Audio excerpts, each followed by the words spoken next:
Academy for Social Change presents Liberal Feminism.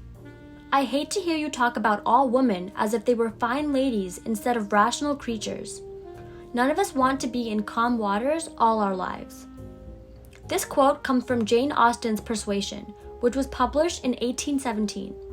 It shows that for centuries, women have tried to assert themselves as rational beings worthy of the same rights as men.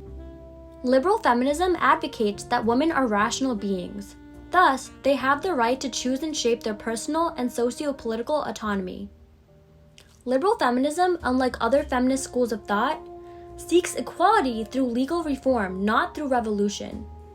Following the moral and political philosophy of liberalism, liberal feminists also emphasize freedom and argue that freedom can be achieved through equality within the law. According to liberal feminists, the state should be a central ally to the feminist movement. The patriarchal nature of our systems and institutions prevents female autonomy and freedom. These systems neglect the needs of women, creating a preventive environment in which they cannot choose or even create the circumstances under which they exist.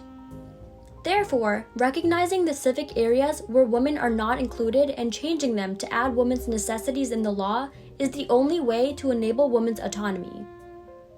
For example, by identifying that women suffer extreme levels of violence in their households and workplaces, liberal feminists might advocate for laws that prevent and condemn such actions.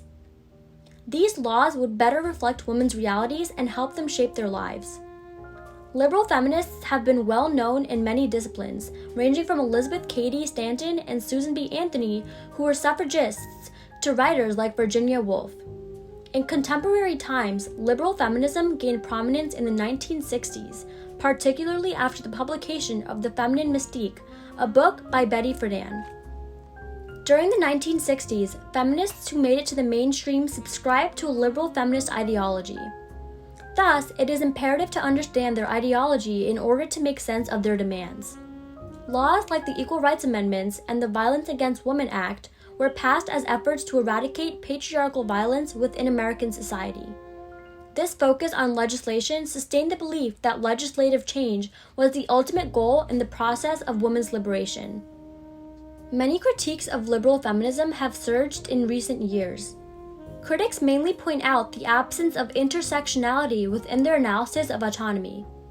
Liberal feminists' work has been entirely focused on opening up historically male spaces to women.